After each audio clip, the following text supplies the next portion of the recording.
Avogadro परिकल्पना।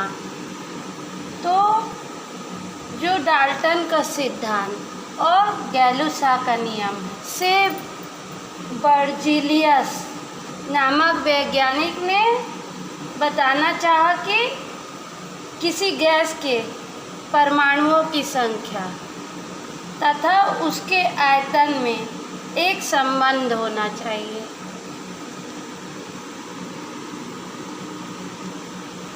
Berzelius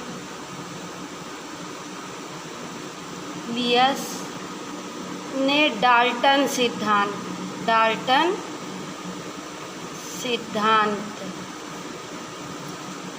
तथा गैलुसा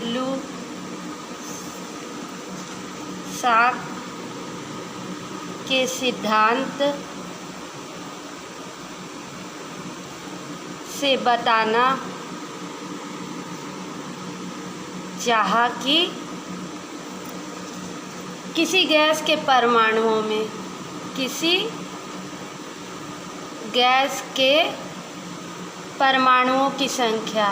परमाणुओं की संख्या तथा उसके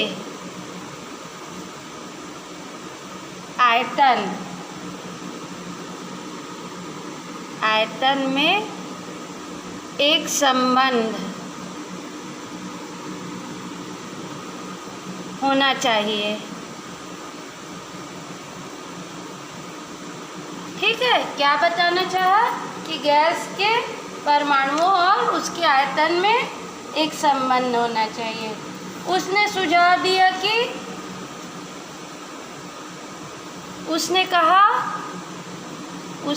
कहा कि ताप तथा दाब की समान परिस्थिति में ताप तथा दाब की समान परिस्थितियों में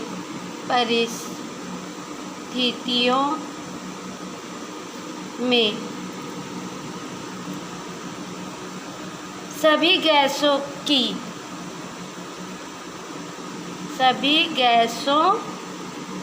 की निश्चित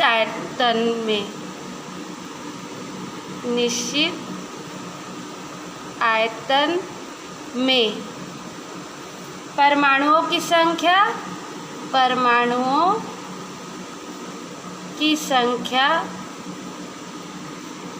समान होती है।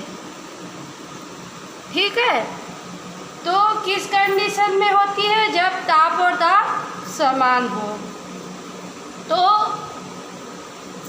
सभी गैस की निश्चित आयतन में परमाणुओं की संख्या समान होती है। मान लो हाइड्रोजन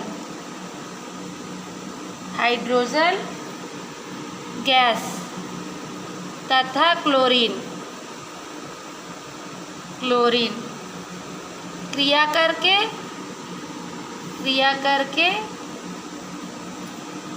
HCl बनाता है। हाइड्रोजन क्लोराइड है ना, गैस बनाता है।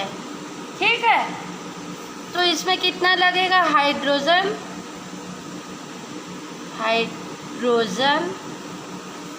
प्लस क्लोरीन बराबर हाइड्रोक्लोरिक एसिड।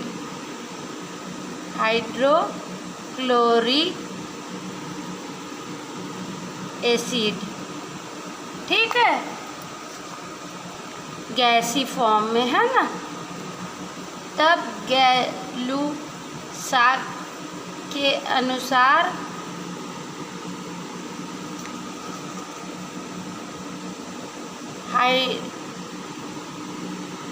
हाइड्रोजन का एक अणु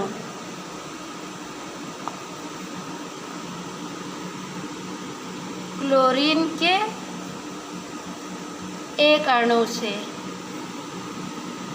क्रिया करके दो अणु HCl बनाता है। ठीक है, जो कि सरल अनुपात में है, जो कि सरल अनुपात में है। पर बर्जीलियस ने क्या कहा? परंतु बर्जीलियस ने कहा कि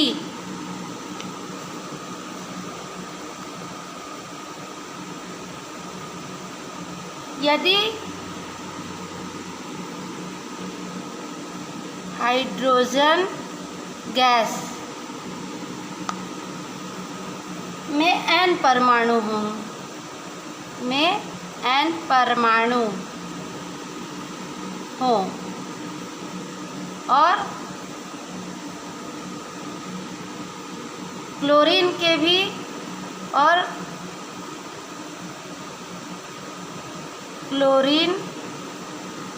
भी n परमाणु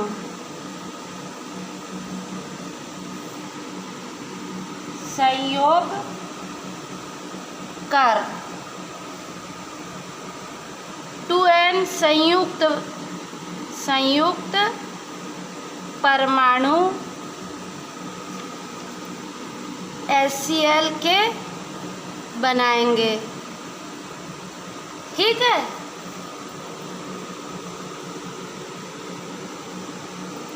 इसका अर्थ क्या हुआ?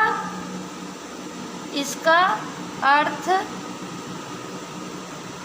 हुआ कि HCl के एक संयुक्त परमाणु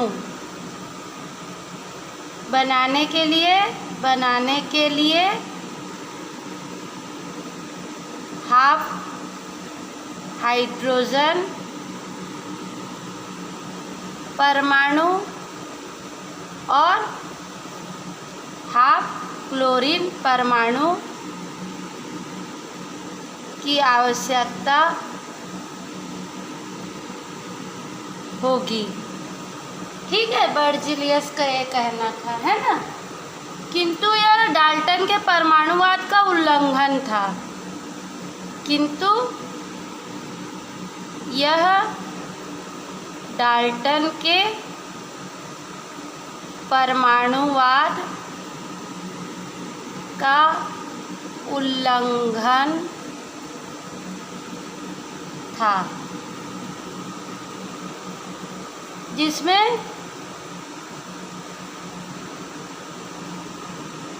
परमाणु को अविभाज्य कहा गया है। तो बर्जीलियस की धारणा को स्वीकार नहीं की गया। इस कारण बर्जीलियस की इस धारणा को मान्यता नहीं मिली। ठीक है, बर्जीलियस की इस धारणा को मान्यता नहीं मिली। फिर एवोगैड्रो ने इसका हल निकाला। उन्होंने कहा कि परमाणुओं के संयोग से यौगिक परमाणु या संयुक्त परमाणु नहीं बनता, अपितु अणु बनता है। तो इस प्रकार दो प्रकार के सूक्ष्म अधिकतम कण, अणु और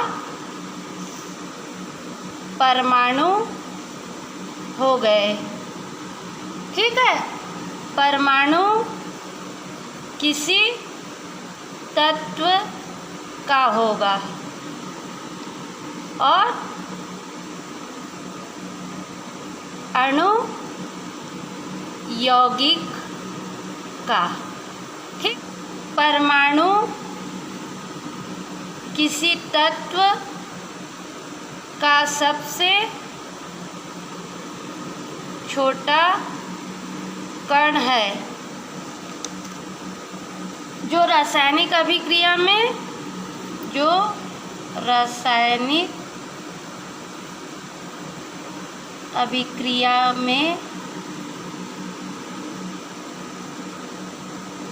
भाग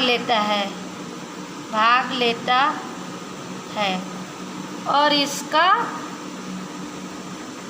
पदार्थ में स्वतंत्र अस्तित्व हो भी सकता है, नहीं भी हो सकता। ठीक है, अब सेकंड है, किसी तत्व या यौगिक का सबसे छोटा कण जो स्वतंत्र अवस्था में होता है अणु कहलाता है। ठीक है, जो स्वतंत्र अवस्था में होता है वो क्या कहलाता है? अणु कहलाता है ना। अक्रिय और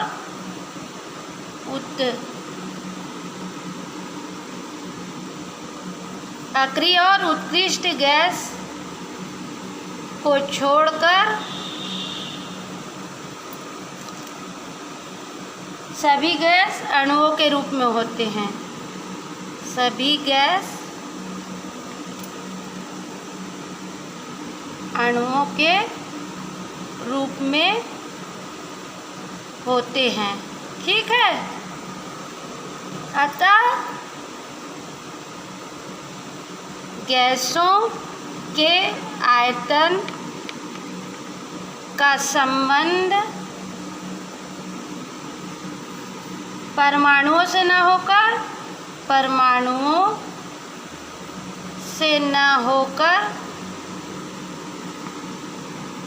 अणुओं से होगा।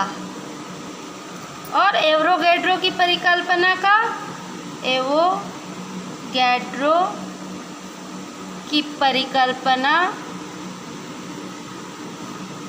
का यही आधार है। इसके अनुसार, एवोगैड्रो परिकल्पना के अनुसार क्या होगा? ताप तथा दाब की समान परिस्थितियों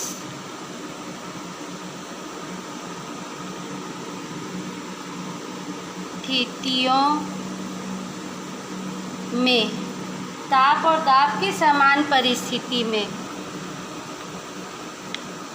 गैसों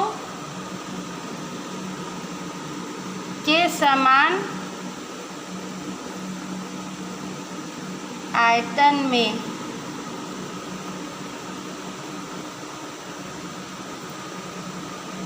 अणुओं की संख्या समान होगी। ठीक है,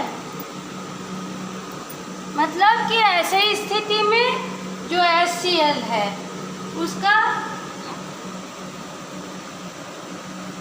HCl का एक अणु में हाइड्रोजन के हाफ अणु और क्लोरीन के हाफ अणु संयोग से बन सकता है। और अणु को क्योंकि विभाजित नहीं किया जा सकता। ऐसी स्थिति में HCl का एक अणु हाइड्रोजन के हाफ अणु और क्लोरीन के हाफ अणु से बनता है। ठीक है, क्योंकि अणु को विभाजित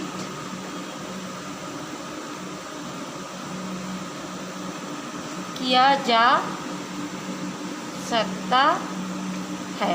ठीक है, एवोगैड्रो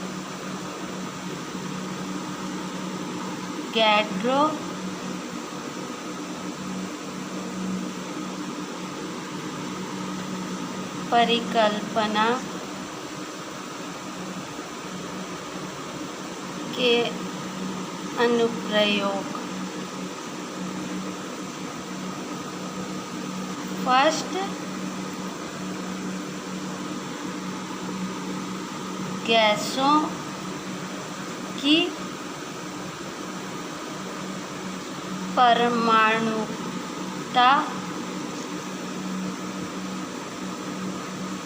ज्ञात करने में।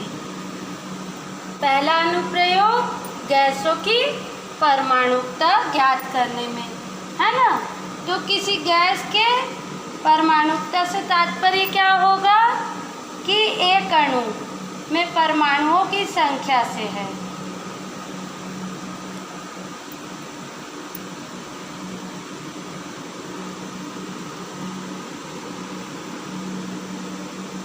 किसी गैस की परमाणुता से तात्पर्य उसके एक अणु में परमाणुओं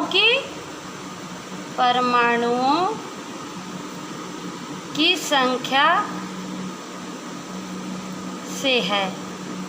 ठीक है, हाइड्रोजन तथा ऑक्सीजन, हाइड्रोजन और ऑक्सीजन संयोग करके H2O जल बनाते हैं। हाइड्रोजन और ऑक्सीजन संयोग करके क्या बनाते हैं? जल। इसमें हाइड्रोजन कितना है? 2 आयतन, है ना, और ऑक्सीजन का 1 आयतन। तो हाइड्रोजन प्लस ऑक्सीजन मिलकर क्या बनाते हैं? जल। ठीक है, ये भी गैसीय अवस्था में, ये भी गैसीय अवस्था, और ये वाष्प। ठीक है, इसका हाइड्रोजन का कितना है? 2 आयतन और ऑक्सीजन का 1 आयतन। ठीक है, ये दोनों मिलके क्या बनाते हैं? 2 आयतन जल। ठीक, अतः एवोगैड्रो परिकल्पना से एवोगैड्रो परिकल्पना से 2N अणु, ठीक है, प्लस 1N अणु मिलकर क्या बनाते हैं? 2N अणु। ठीक है, तो 2 अणु प्लस 1 अणु मिलकर हैं 2 अणु जल, है ना, या 1 अणु हाइड्रोजन, 1 अणु हाइड्रोजन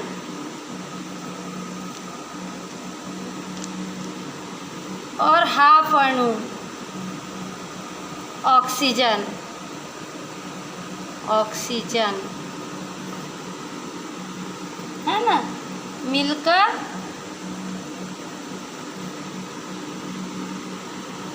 एक अणु जलवाष्प बनाते हैं। ठीक है, किंतु जलवाष्प के एक अणु में ऑक्सीजन का एक परमाणु होगा। इसका अर्थ क्या हुआ कि हाफ अणु ऑक्सीजन, हाफ अणु ऑक्सीजन जो होगा। ठीक है, ऑक्सीजन गैस बराबर एक परमाणु ऑक्सीजन। ठीक है, या एक अणु ऑक्सीजन गैस बराबर दो परमाणु ऑक्सीजन। ठीक है, अतः ऑक्सीजन की परमाणुकता बराबर 2। अणुभार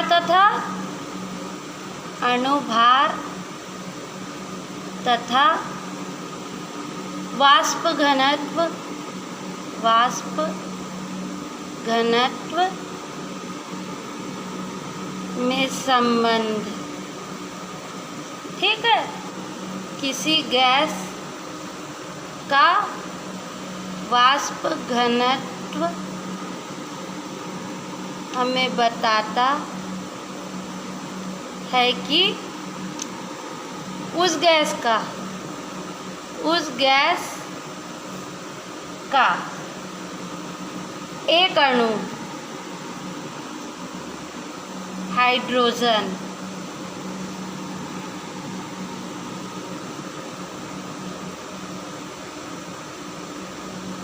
हाइड्रोजन के एक अणु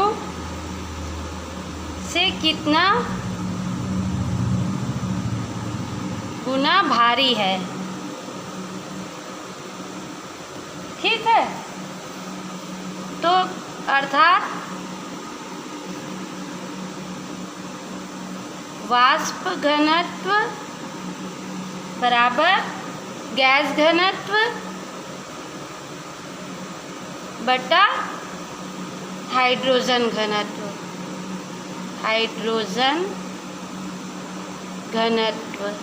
ठीक है, या इसको क्या कह सकते हैं हम, निश्चित आयतन में गैस का द्रव्यमान, निश्चित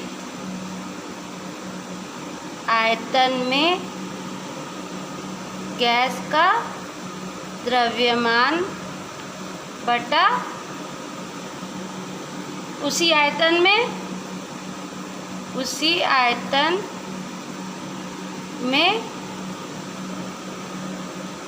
हाइड्रोजन का द्रव्यमान।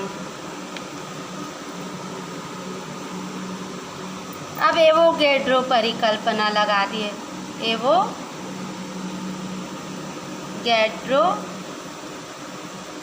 परिकल्पना लगाने पर, एवोगैड्रो परिकल्पना लगाने पर वाष्प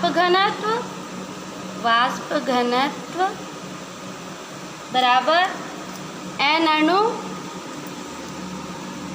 गैस का द्रव्यमान बटा n अणु H2 का द्रव्यमान। ठीक है, बराबर एक अणु गैस का द्रव्यमान बटा एक अणु H2 का द्रव्यमान। ठीक है, बराबर गैस का अणुभार बटा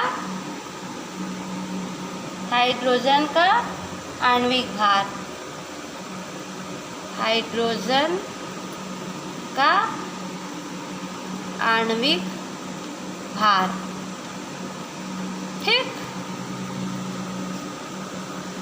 या इसको कह सकते हैं वाष्प घनत्व बराबर क्या होगा, गैस का अणुभार, गैस का अणुभार बटा 2।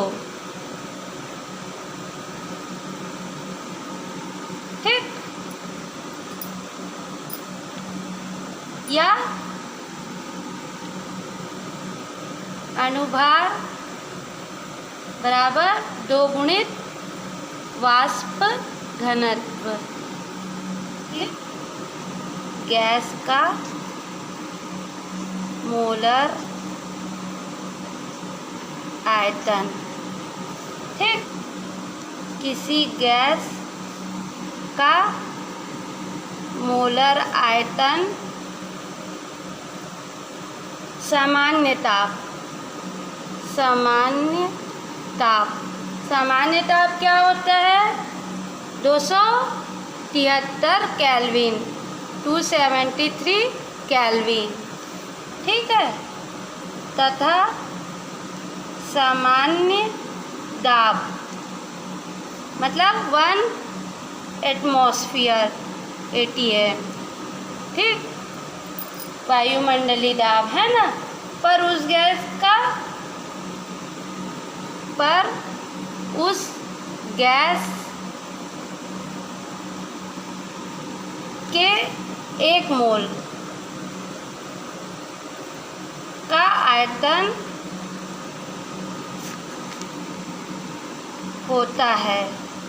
किसी गैस का मोलर आयतन सामान्य ताप और दाब पर उस गैस के 1 मोल का आयतन होता है। अब हम जानते हैं कि क्या होता है, अणुभार बराबर 2 गुणित वाष्प घनत्व। अभी निकाले ना, बराबर 2 गुणित निश्चित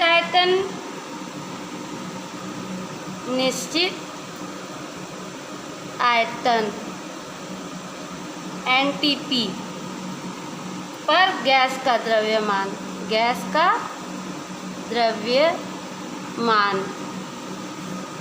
बटा उसी आयतन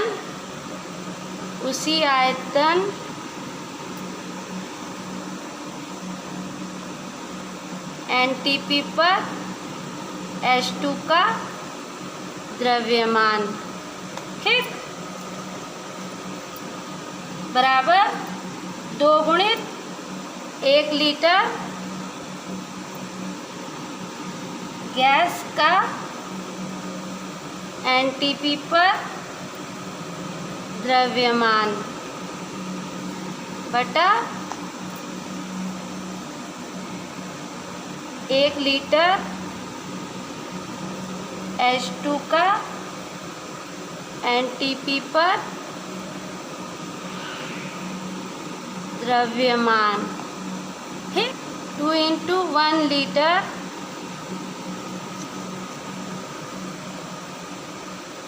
गैस का NTP पर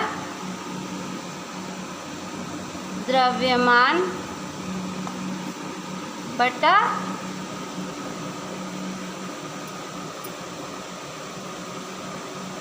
हाइड्रोजन के 1 लीटर का NTP पर द्रव्यमान कितना होता है, 0.08 9 ग्राम।